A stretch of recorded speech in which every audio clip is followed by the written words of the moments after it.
You people disgust me. Always late, always whining, always making excuses. Patricia's words sliced through the diner like broken glass. The slap cracked across Shanice's face so loud it silenced the clatter of forks and the hum of conversation. Every customer froze. The white manager, Patricia Vance, had just struck her black server in front of 20 witnesses. The humiliation was public, sharp, and deliberate. Shanice staggered back, her hand to her cheek, her eyes wide with disbelief. Patricia wasn't done. She grabbed Shanice's wrist, twisting until her knuckles whitened. Tip jar had 70. Now it's 40. Where's my money? Shanice shook her head desperately. I didn't take it, Lear. Please. Patricia shoved her into the counter. Dishes rattled. A ketchup bottle toppled. Gasps spread across the room, but nobody moved. One call, Patricia hissed, her face so close Shanice could smell the stale coffee on her breath. One call and your girls go to foster care today. Shanice's 6-year-old daughter clutched a crayon at the corner booth, staring with wide, terrified eyes as her mama began to cry. Please, my babies. Patricia leaned in even closer, her lips curling into a smile that was all venom. Close at midnight tonight, open at 4 tomorrow morning, move before I call the cops. She let go of Shanice's wrist with a shove, sending her stumbling toward the kitchen, her tears falling onto the greasy tiles. The room stayed frozen. No one helped. The clink of a spoon dropped by a nervous diner was the only sound. But in the corner booth, a black man Patricia had walked past 3 times, without so much as a glance quietly shifted. He adjusted his phone, still recording. 15 minutes of footage already. Every slap, every threat, every hateful word. And what he chose to do in the next 60 seconds would destroy everything Patricia thought she controlled. Because some people make fatal mistakes. They forget the most dangerous truth in the room. Someone is always watching. Menu prices hadn't changed. So where was that extra payroll money going? Harrison sat in his motel room, spreadsheets spread across the bed like evidence at a crime scene. He cross-referenced Patricia's clean reports against the scheduling boards she'd emailed him weekly. Every employee showed 40 hours, no overtime, no anomalies, perfect records, too perfect. He remembered Daniel Baker, the kid fresh off parole he'd hired 2 years ago. Daniel loved cooking, loved working the line so much he'd begged for extra shifts, regularly clocking 55 or 60 hours because he wanted to save for culinary school. So why had Daniel suddenly flattened to a neat, sterile 40? Harrison's gut twisted. He pulled up Patricia's latest digital schedule. Daniel Baker, Monday through Friday, 8-hour shifts, exactly 40 hours. But then, his phone buzzed. Unknown number, a photo attachment. Harrison opened it. The real scheduling board inside New Dawn's kitchen. The actual one, not Patricia's polished version. He zoomed in. Daniel Baker, Monday, Tuesday, Wednesday, Thursday, Friday, Saturday. 56 hours total, not 40. Shanice Brooks, split shifts that bled into each other, close one night, open the next morning. Barely 6 hours of rest in between. Exhaustion disguised as loyalty. Harrison's hands shook. Someone was wringing his people dry, working them to exhaustion, paying them for only 40 hours and pocketing the difference. It wasn't just theft. It was slavery with a smile. He typed back, "Who are you?" 3 dots. They vanished, reappeared. Then the reply, "Someone who believes in second chances for real. Come to the diner tomorrow morning. 7 a.m. corner booth. Order toast. Watch the office door. You'll see everything. Harrison. Tell me your name." Reply. "Not yet, but she threatened to call immigration on my sister. Said you'd believe her over me. I was scared. But somebody has to stop her. She's Patricia." Harrison's chest collapsed inward. Patricia, the woman he'd lifted from homelessness. The woman he'd trusted, defended, promoted. The woman he'd believed in when nobody else would. He texted again, "Why didn't you tell me sooner?" A long pause. Then, "She knows everything. She knows my sister's undocumented." showed me the ICE tip line on her phone, smiled, said one call, and Rosa's gone. What was I supposed to do?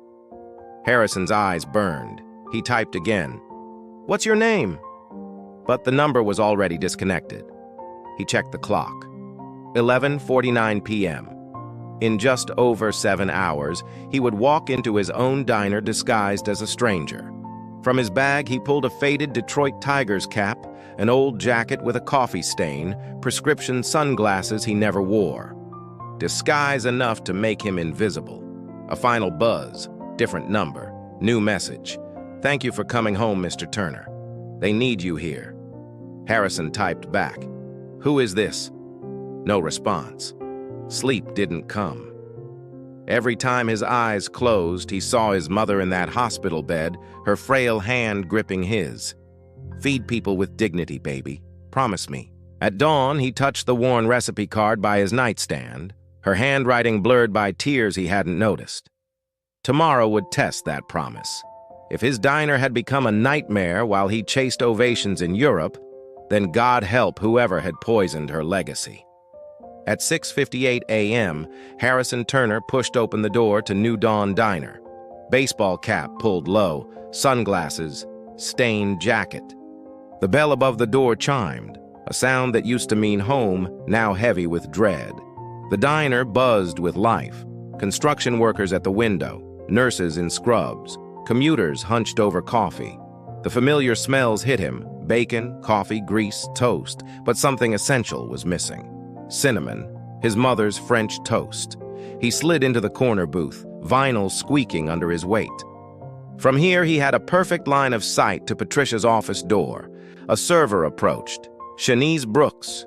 Her file said 29, but exhaustion had aged her into her 40s. Dark circles hollowed her eyes. She gripped her order pad like a lifeline. Morning, she said, her voice flat, professional autopilot. Coffee, wheat toast, butter on the side. She wrote it down, her hand trembling just enough for the pen to stutter. Coming right up. Harrison watched her pour his coffee, the slosh of her shaking hand spilling just over the rim. She wiped it quickly, muscle memory born from thousands of cover-ups. She set it down. Toast will be right out. A flicker of a smile ghosted across her face, then vanished behind the mask of survival.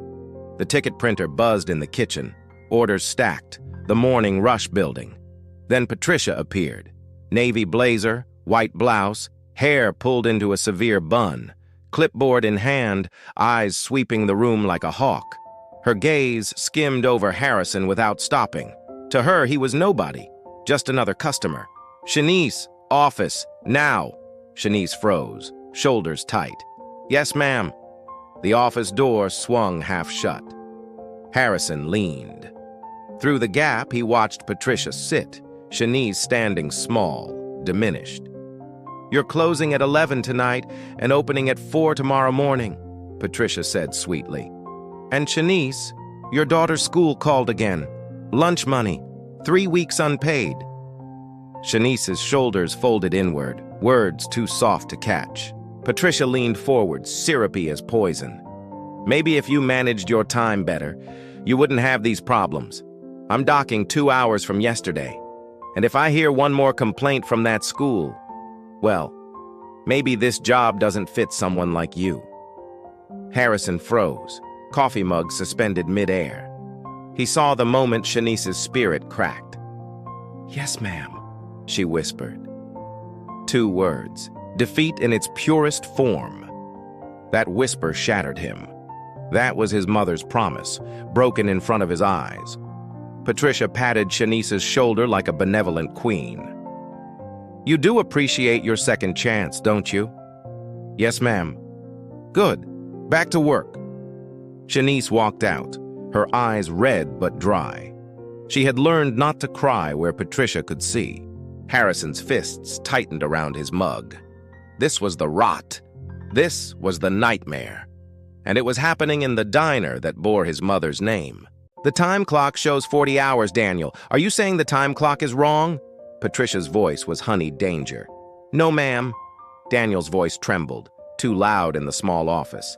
I just thought, if the time clock is wrong, we'll need to investigate. His fingers curled around the edge of the desk like he could steady himself there. Patricia's smile never reached her eyes. Pull all your hours for the past 6 months, including that week you called in sick, but I saw you posted photos from Cedar Point. She tapped a finger on the desk, slow and deliberate. Do you want me to review everything, Daniel? Or do you trust the time clock is accurate? Daniel went pale. The time clock is accurate, ma'am. Good. Patricia's tone sharpened. And Daniel, your parole officer called yesterday. He said you're doing great here. Reliable, trustworthy. She paused like a verdict court reporter. I'd hate to have to change that assessment. Daniel's hands clenched until his knuckles went white. He forced them open. Yes, ma'am. Thank you, ma'am.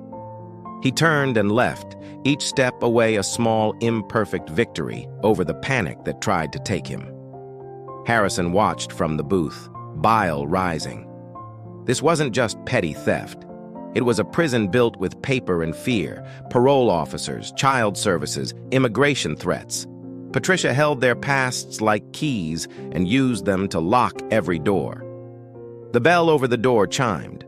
A little girl padded in, backpack slung too big on thin shoulders, a pink jacket missing a button. Her eyes scanned the room, found Shanice, and lit up. "Mommy!" she called. Hope and terror collided on Shanice's face. "Amara!" she breathed, scrambling forward, the exhaustion melting into panic. "What are you doing here?" "Mommy, I forgot lunch money. Mrs. Patterson said to come find you." The child's voice was a small, bright thing in the dull morning. Patricia materialized as if conjured. "Shanice, is this your daughter?" Her tone was perfectly neutral, teacherly, but every syllable was a trap. "Yes, ma'am, I'm so sorry," Shanice stammered, bending to her daughter, fingers fumbling in the apron. Harrison saw her count. $6. $6 pressed into tiny palms. "Here, baby. Get lunch today and tomorrow. Mommy will bring more on Friday." "Okay." The child hugged her mother, brief and desperate. Shanice hugged back for exactly 3 heartbeats, then pushed Amara toward the door. "Go on now. Be good. I love you." Amara left, backpack bouncing, unaware of the ledger lines that would follow this moment. Shanice stood staring at the empty wallet like it was her future. Patricia leaned in, close enough for intimidation to be a physical weight. "Get it together, Shanice, or I'll document this as another incident of instability." Her voice dropped to a whisper that still carried. "And we both know your caseworker is watching." "Yes, ma'am," Shanice croaked, hollowed out. Harrison felt the promise his mother made crack more and more. His phone buzzed. "Mr. Turner, table 12. I know it's you. We need to talk." A woman at table 12, dark hair, apron, stared straight at him. Monica Rodriguez. She rose when he approached the back hallway, eyes rimmed red. "You're him," she said without preamble.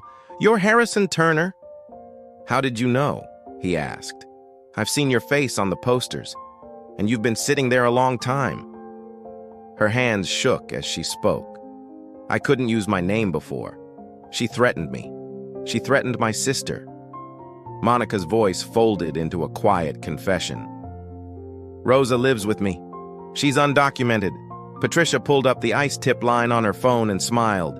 Said one call and Rosa's gone. I was terrified. "How long?" Harrison asked, every part of him bracing. 14 months since you started traveling more." Monica's breath hitched. "At first it was an hour here or there. Then the hours disappeared. I found Shanice crying in the walk-in freezer last week." She shoved her phone at him, a screenshot of a spreadsheet, employee names, numbers, addresses, a column titled, "Referral Fee $50. She sells names to payday loan companies, $50 a head. I got a dozen calls last week from places I never contacted." Her voice cracked. "It's everyone." Harrison stared at the image until it blurred. A sick calculus had been running here. Hours stolen, fear extorted, personal data sold, and leverage kept in handwriting. "Why didn't anyone tell me?" he asked, though the answer sat heavy in the air, because he wasn't home. Because when you bury gone, people get smaller in the eyes of those left to run the place. "2 people tried to call you 6 months ago," Monica said. "Patricia found out. One was fired for stealing. The other had hours cut from 40 to 12. Both quit within a week." "How many hours did you work last week?" Harrison asked. 54. Monica's voice was a dry rasp. "How many did I get paid for?" 40. "And Shanice?" 68 worked. Paid for 40. Monica's shoulders trembled. 5 hours of sleep between shifts for 3 weeks straight.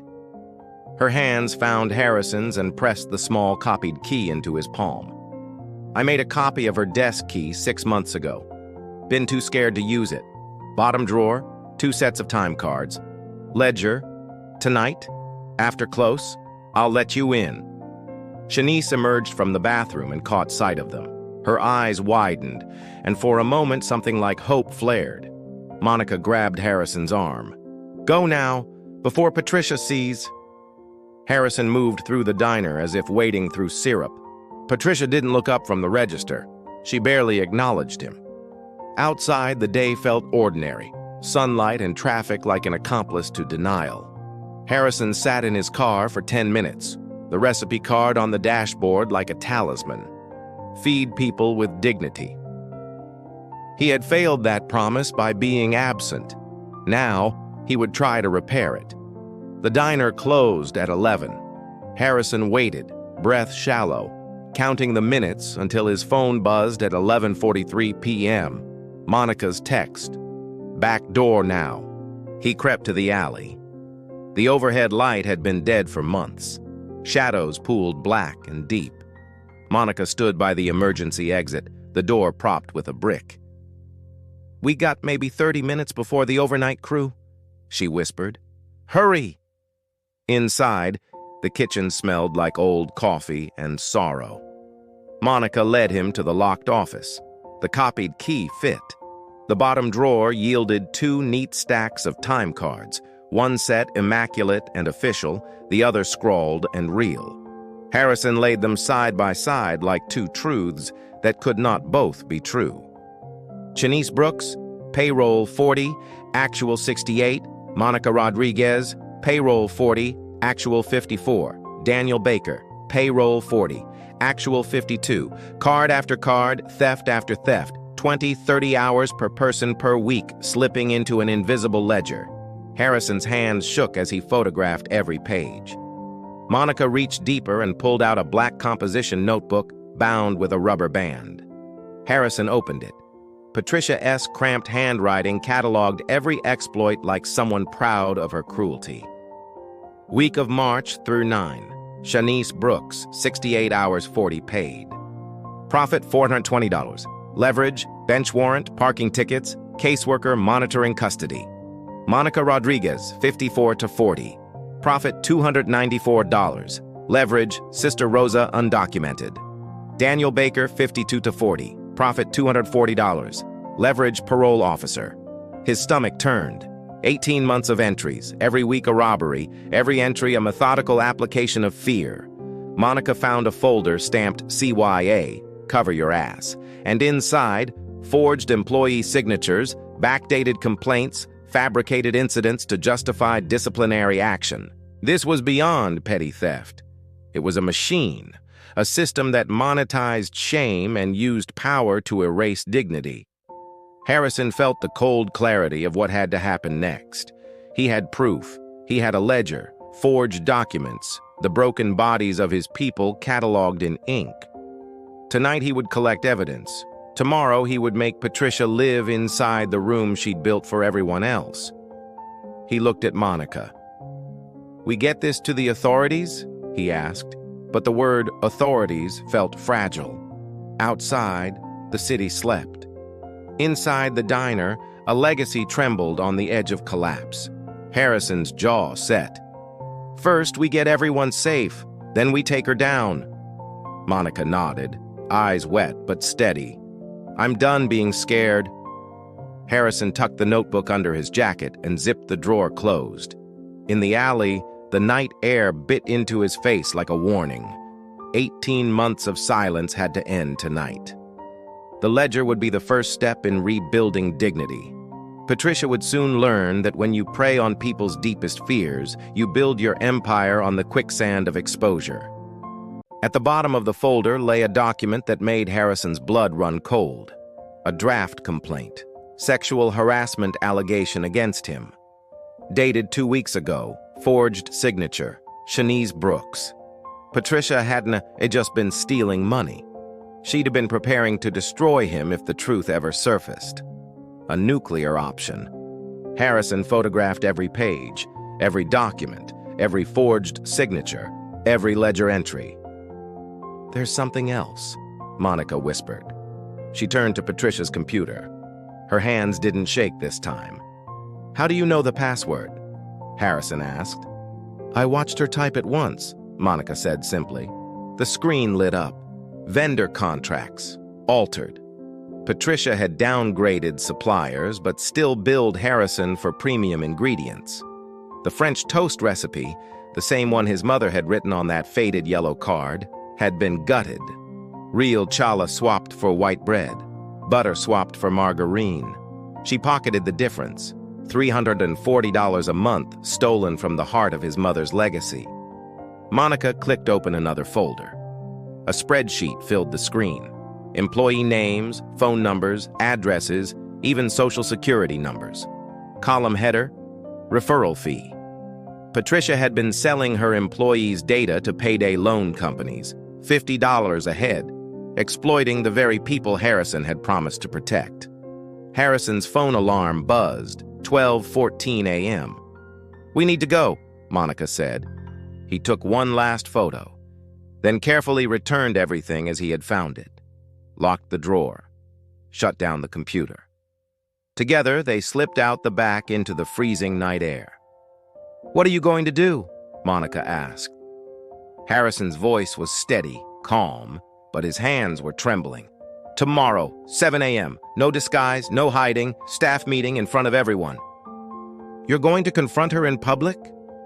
Monica's eyes widened. "She humiliated them in public, threatened them in public.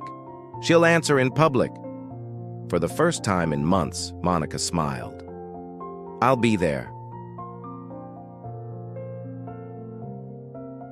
At 7:15 a.m., New Dawn Diner's morning rush froze as Harrison Turner walked through the door. No cap, no sunglasses, a suit, a tie, and a phone full of proof. Shanice dropped a coffee pot. Daniel froze in the kitchen window. Monica straightened at the dish station. Patricia emerged from her office, clipboard in hand, her smile rehearsed. "Mr. Turner, what a surprise!" "Gather everyone," Harrison's voice cut through the diner. "Now!" Something in his tone made even Patricia obey. Employees lined up. Customers stayed. Silence hung heavy. Harrison faced Shanice first. "How many hours did you work last week?" 68, sir." Her voice cracked. "How many were you paid for?" 40. Gasps rippled through the diner. He asked Daniel, Monica. Each answered the same. Dozens of hours stolen. Harrison held up his phone. 2 sets of time cards. Patricia's ledger. Her handwriting. Profit 420. Leverage. Custody caseworker. The staff broke. Shanice sobbed. Monica's eyes burned. Daniel's fists clenched. $300,000. Harrison's voice shook. "That's what you stole from the very people this place was built to protect." He looked at Patricia. "You're fired. Effective immediately." Patricia's mask slipped. Rage poured out. "You abandoned this place. I kept it alive while you played savior across the world." "You kept it alive by enslaving them," Harrison said. "Get out." No one defended her. Not a single employee. Not a single customer.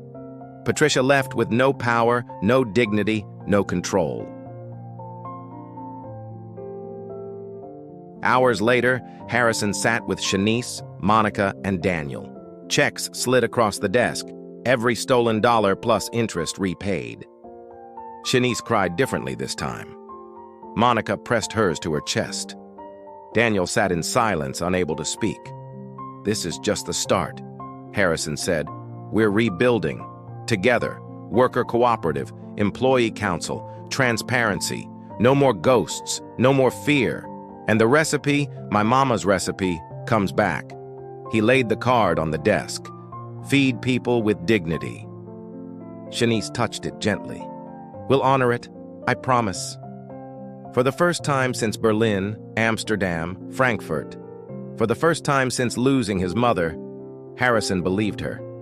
Tomorrow wasn't just a rebuild, it was redemption.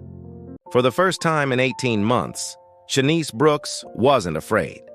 After the staff meeting ended and the employees left, Harrison Turner sat alone in the quiet diner office. His phone buzzed. A text from Zara. "Dad, someone posted a video of this morning. You're trending. People are calling you a hero." Harrison glanced at the framed recipe card on his desk. His mother's handwriting, her faded ink still strong. "Feed people with dignity." He wasn't a hero. He was a man who had failed people, learned from it, and was trying to do better. That would have to be enough. 6 weeks later, Shanice walked into New Dawn Diner at 8 a.m. on a Saturday, not for work, but for breakfast with her daughters. Amara and Destiny raced to the corner booth. Monica greeted them with crayons and coloring pages, her smile genuine. "What can I get you, ladies?" "French toast," Destiny shouted. Shanice corrected gently. "French toast, please." In the kitchen, Harrison and Daniel prepared it the right way for the first time in nearly 2 years. Thick challah bread, cinnamon, nutmeg, real butter, real maple syrup. The smell filled the air, a smell that had been missing for far too long. "You know what's different now?" Daniel asked. "What?" Harrison said. "I don't dread coming here anymore. Used to wake up with my stomach in knots. Now I look forward to it." Harrison couldn't answer. He just nodded, his throat tight. When the French toast came out golden brown, Harrison plated it himself. He carried the dish to Shanice's daughters. "French toast for 2 beautiful young ladies." Amara looked up. "You're Mr. Turner.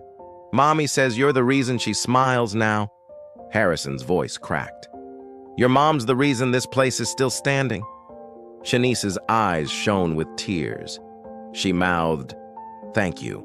The diner transformed. Transparent tips, a legal fund for undocumented workers, new hires mentored without fear. The employee council met every week, 5 votes, 1 seat per worker. No one above the other, not even Harrison. A year later, the Detroit Free Press sent a reporter. Revenue was up 43%. Employee retention hit 96%. Patricia Vance faced fraud and theft charges. Rosa saved enough for citizenship. Monica became floor manager. Daniel became executive chef and co-owner. Shanice, now assistant general manager and council chair, ran profit-sharing meetings. 40% split among employee owners. $2,800 each this quarter. The reporter asked Harrison, "So what changed?" He looked around the humming diner. "We stopped treating employees like expenses and started treating them like partners. When people feel valued, they build something worth valuing." His phone buzzed again. Zara. "Proud of you, Dad. See you for dinner tonight." Harrison smiled, pocketed his phone, and glanced once more at the framed card. Feed people with dignity. He had failed that promise once. He would not fail it again. Shanice had stayed silent for 18 months. Monica had lived in fear for 14. Daniel swallowed his questions for 2 years. They all thought no one would believe them, that speaking up would cost them everything. But someone finally listened. If you've ever felt invisible at work, if you've ever been told to stay quiet when every part of you wanted to scream, leave a comment below, because thousands of people watching this have stood where you are. And if this story moved you, share it. Because stories like Shanice's don't just change lives when they're told, they change lives when people refuse to let them stay hidden. Change doesn't happen in silence. It happens when we find the courage to speak. Fate Tales.